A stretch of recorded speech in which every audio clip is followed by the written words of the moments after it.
David Kimmelfeld, bonjour, vous êtes le Bonjour. président de la métropole et vous êtes candidat l'année prochaine à votre succession. Et ce matin, je vous ai invité pour évoquer votre programme, quelques aspects de votre programme, notamment vos ambitions en matière d'investissement. Mais juste avant, un petit mot quand même sur le sondage qui paraît ce matin dans le mensuel Lyon Mag. On peut le regarder de deux façons. Soit qu'on constate qu'avec 16% des intentions de vote, vous restez très loin derrière Gérard Collomb et vous êtes en 4e position. Soit on voit qu'en un mois, vous avez largement progressé. Vous êtes passé de 11 à 16%. Bon, j'ai presque envie de vous demander, vous le regardez comment ? Moi, je le regarde tel qu'il est, c'est-à-dire que c'est surtout pour nous un bel encouragement dans la dynamique, en quelque sorte.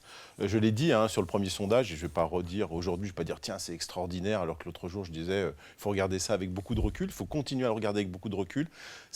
Mais un peu moins de recul. Non, pas du tout. Il faut le regarder. Nos équipes sont en mouvement. Et l'important, c'est que ça montre une dynamique. Et c'est très encourageant pour le travail que l'on mène sur le terrain, mais aussi les propositions que l'on fait au fil des semaines. Et ce que j'espère, c'est que bien sûr, les propositions que nous allons faire dans les semaines qui viennent, on en fera toutes les semaines d'ailleurs, vont venir conforter cette légère remontée. C'est ça qu'on dit de manière très tranquille et très apaisée pour l'instant. Alors, venons-en à vos projets, David Kimmelfeld. Vous avez récemment déclaré dans Le Progrès que, je vous cite, depuis 10 ans, la métropole a sous-investi sur le territoire. Alors, je regarde, ça fait 6 ans que vous êtes soit premier vice-président et maintenant président, donc c'est votre responsabilité. Pourquoi vous réussiriez à faire mieux demain que ce que vous n'avez pas réussi à faire ces 6 dernières années ? Tout simplement parce que j'ai déjà commencé. Parce que j'ai déjà commencé depuis 2017.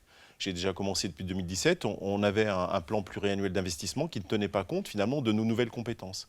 Et moi, j'ai souhaité, dès mon arrivée en 2017, intensifier sur un certain nombre de sujets.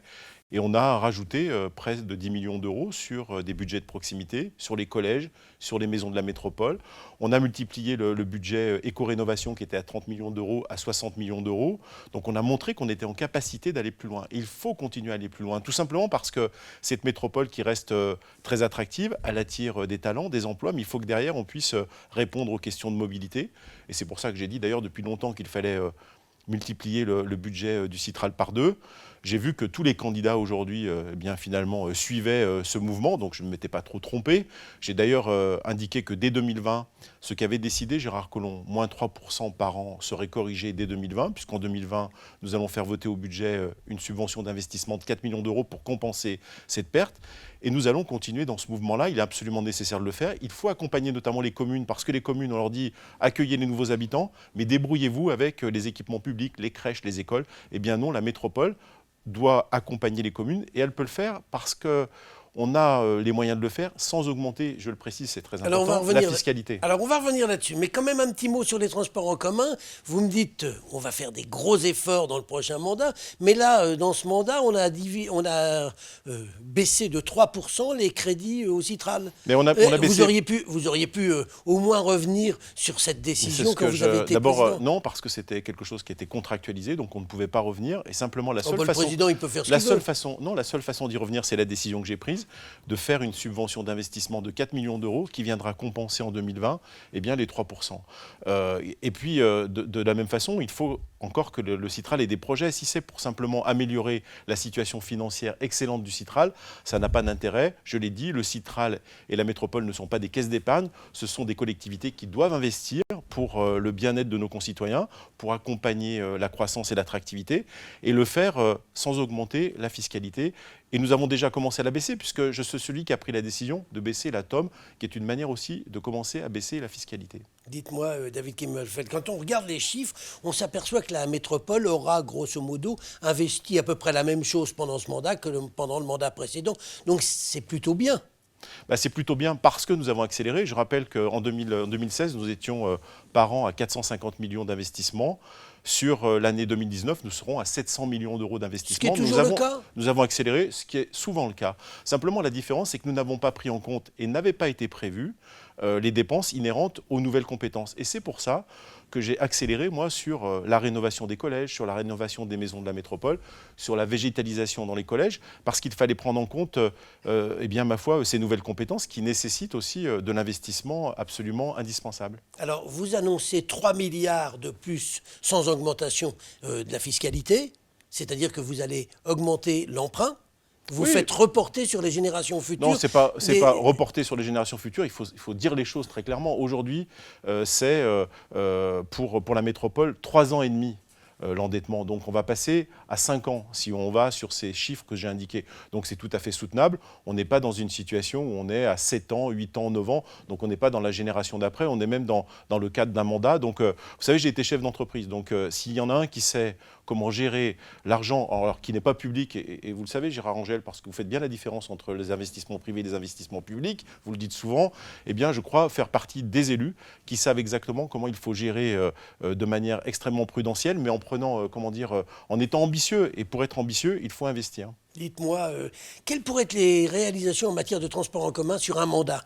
Qu'est-ce que, à la fin du prochain mandat, si vous êtes président, vous vous occuperez du Citral, eh bien, les Lyonnais, les Lyonnaises, les Lyonnais auront comme service supplémentaire qui fonctionnera. J'aurai l'occasion assez rapidement, dans les prochains jours, dans les prochaines semaines, mais même dans les Faites-le tout de prochains suite. jours. Non, je ne vais pas le faire tout de suite parce que je vais continuer à, non pas entretenir le suspense, mais à faire en sorte qu'on soit extrêmement précis, mais sur les prolongations de lignes de métro, sur les lignes de tramway, de nouvelles lignes de tramway, sur un certain nombre de travaux absolument indispensables avec la région Auvergne-Rhône-Alpes. Il se trouve que, vous voyez, la bonne relation que j'entretiens, moi, avec Laurent Wauquiez, dans le cadre du contrat de plan État-région, ce qui ne veut pas dire qu'on est d'accord sur tout, mais on est d'accord sur l'essentiel, va nous permettre, avec la région, d'investir sur de nouvelles lignes ferroviaires pour en particulier répondre notamment aux communes de l'Ouest lyonnais qui ont bien besoin de ces lignes ferroviaires qui doivent fonctionner pour pouvoir améliorer les mobilités.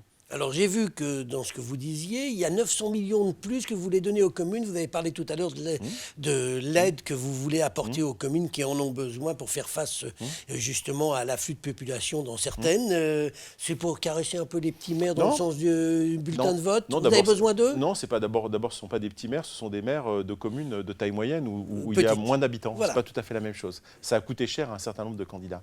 Mais plus sérieusement, c'est tout simplement parce qu'on ne peut pas dire aux communes, eh bien, accueillir de nouveaux habitants. Et on l'a vu, on dit, tiens, les maires, quelquefois, sont frileux pour construire, mais ils ne sont pas frileux pour construire.